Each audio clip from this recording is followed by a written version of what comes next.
আসসালামু আলাইকুম, সবাইকে বিশেষ ক্লাসরুমে স্বাগত। বিশেষ সহ সরকারি চাকরিতে পুলিশ ভেরিফিকেশনের জন্য বিধিমালা চূড়ান্ত পিএসসির। বাংলাদেশ সরকারি কর্ম কমিশন পিএসসি সরকারি চাকরিতে প্রার্থীর প্রাক পরিচয় যাচাই বিধিমালা 2025 খসড়া চূড়ান্ত করেছে। পিএসসি বলছে বিধিমালাটি পরীক্ষা বান্ধব করা হয়েছে, এতে সুপারিশকৃত প্রার্থীদের হয়রানি বন্ধ হবে বলে আশা করছে সংস্থাটি। বৈষম্য নিরসনে অনেকটা সহায়ক ভূমিকা পালন করবে।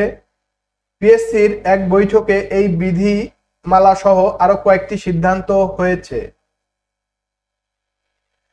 গতকাল সোমবার পিএসসির বিজ্ঞপ্তিতে বলা হয়েছে, খসড়া বিধিতে সুনির্দিষ্ট করে উল্লেখ করা হয়েছে, কোনো কোনো পরিস্থিতিতে একজন প্রার্থীকে সরকারি চাকরির জন্য অনুপযুক্ত ঘোষণা করা যাবে। কেন অনুপযুক্ত ঘোষণা করা হয়েছে তাও প্রার্থীকে জানানোর প্রস্তাব বিধিমালায় রাখা হয়েছে। অনুপযুক্ত ব্যক্তিকে পূর্ণ বিবেচনার জন্য আবেদনের সুযোগ রাখার প্রস্তাব করা হয়েছে বিধিতে। নিয়োগকারী কর্তৃপক্ষ চাইলে অনুপযুক্ত প্রার্থীর বিষয়ে পূর্ণ তদন্তের সুযোগ রাখা হয়েছে। সরকারি চাকরি আইন 2018 এর অধীন একটি বিধিমালা হিসেবে সব শ্রেণীর সরকারি কর্মচারীর জন্য এটি জারি করার জন্য সুপারিশ করা হয়েছে।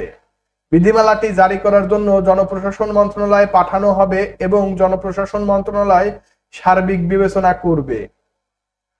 বিশেষ সহ সব সরকারি চাকরির পুলিশ ভেরিফিকেশনের ক্ষেত্রে এই বিধি প্রযোজ্য হবে। এছাড়া নন ক্যাডার বিধিমালা 2023 সংশোধনের বিষয়ে পিএসসি নীতিগতভাবে সম্মত হয়েছে। পরের সভায় এই বিষয়ে চূড়ান্ত সিদ্ধান্ত নেওয়া হবে। রেলওয়ের উপসহকারী প্রকৌশলী পদের পরীক্ষার বিষয়ে চূড়ান্ত সিদ্ধান্ত হয়েছে বৈঠকে। পরীক্ষাটি 3টি ধাপে প্রিলিমিনারি পরীক্ষা, লিখিত পরীক্ষা এবং মৌখিক পরীক্ষা নেওয়া হবে। ধন্যবাদ সবাইকে।